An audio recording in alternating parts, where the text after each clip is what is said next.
Ceux qui ont connu l'ENA ou Sciences Po appellent ça le grand taux, le grand oral. La première start-up à plancher devant vous, ça s'appelle Bioxégie. Il s'occupe de biomimétisme. Le garçon qui la représente a fait l'EM Lyon, vous connaissez, Sciences Po. Pas biologie, mais c'était sa passion. Comment joindre la passion? Et c'est Simon. Simon, venez nous rejoindre. Simon Denis-Thénard, bonjour.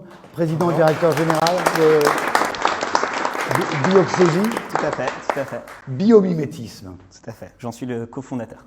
C'est-à-dire utiliser les merveilles de la nature au profit de l'industrie ou des humains. Pour innover, tout à fait. Vous avez 3 minutes, pas une seconde de plus. Top chrono. Alors la nature, c'est 1,8 million d'espèces connues. C'est 100 millions d'espèces estimées. C'est autant de brevets potentiels. C'est aussi 3,8 milliards d'années de recherche et de développement. Donc, en somme, un gisement de techniques, de fonctions, de propriétés naturelles ultra sophistiquées et qui marchent. Alors je suis venu vous parler de biomimétisme. C'est une approche inédite. Mais qu'est-ce que c'est en fait? Eh bien, c'est une méthode d'innovation qui consiste à s'inspirer de ces solutions naturelles pour innover. Alors je suis Simon, l'heureux cofondateur de Bioxégie. Et Bioxégie, sa mission, c'est d'aider les entreprises à repenser leurs produits, l'ensemble de leur chaîne de valeur, en s'inspirant de ce savoir-faire du vivant. La nature, c'est du génie. Elle est performante, elle est compétitive, mais elle est aussi durable, soutenable. Et c'est ce que le biomimétisme nous permet. La nature, c'est un cahier des charges omnipotent, polyvalent. Elle sait transporter, elle sait communiquer, elle sait gérer les ressources, gérer l'énergie. Elle fait de la chimie douce. Elle crée des matériaux résistants, des matériaux légers. En fait, elle sait tout faire et ça nous permet de travailler avec tous les secteurs d'activité. Alors j'anticipe une de vos questions. Concrètement, que fait Bioxégie? Eh bien, j'ai un cas concret.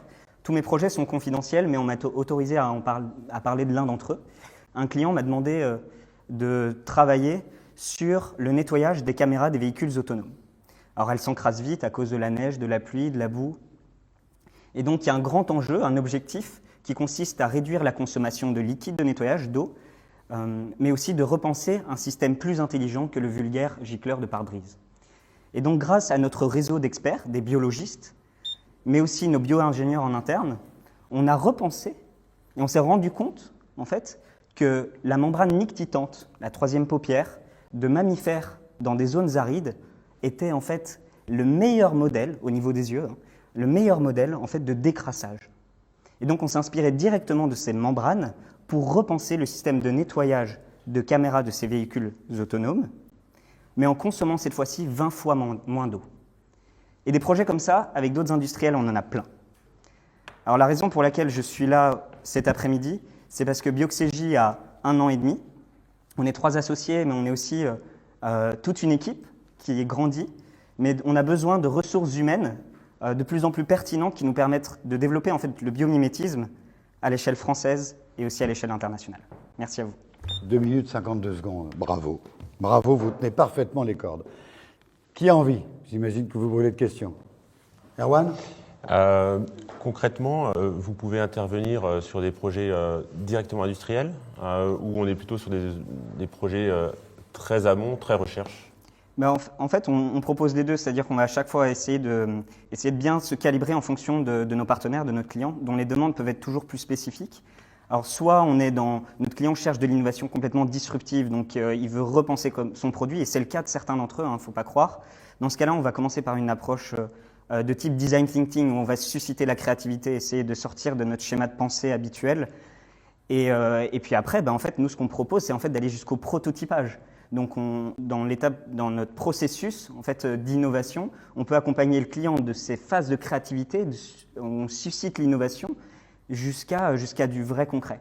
Il y a des clients qui vont nous demander simplement de retravailler un point précis d'un produit, et donc là, on va faire de l'innovation incrémentale. Ça va nous prendre évidemment beaucoup de temps, parce qu'on doit se replonger dans leur système R&D. Parfois, ils ont 100 ans d'expérience. On peut travailler avec des grands industriels, donc ils ont 100 ans d'expérience. Et donc, on doit passer un petit peu de temps pour étudier le produit bien en détail, obtenir beaucoup d'informations et puis après creuser le sujet à travers des études pendant 1 an et demi, 2 ans avec eux. Simon, ils sont 5, il va falloir répondre plus court. Sandrine? Quelle est votre concurrence aujourd'hui?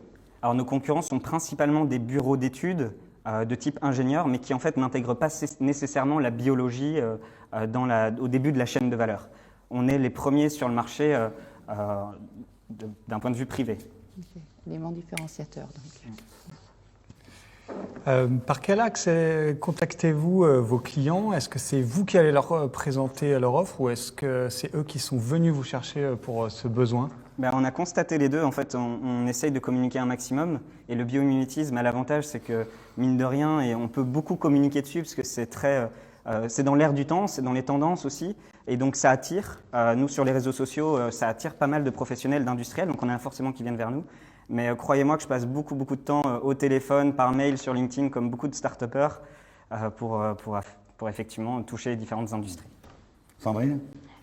Comment est-ce que vous comptez élargir votre réseau de biologistes? Alors, effectivement, notre réseau de biologistes, c'est un de nos grands atouts. Et donc, en fait, il est international. Des spécialistes de certaines espèces peuvent être dans le monde entier. Donc, en fait, nous, c'est qu'on les repère à travers des publications qu'on trouve assez facilement en ligne. Et puis après, on les contacte via leurs universités, via leurs adresses mail, leur numéro de téléphone. Mais c'est quelque chose qu'on fait aussi au quotidien parce que ce réseau, on repose dessus. Comment vous répartissez la propriété intellectuelle de ce que vous découvrez pour vos clients et du coup, quel est le modèle économique associé? Alors c'est une vaste question, donc c'est un sujet sur lequel on planche beaucoup avec nos avocats à l'heure actuelle et c'est variable selon les souhaits du client.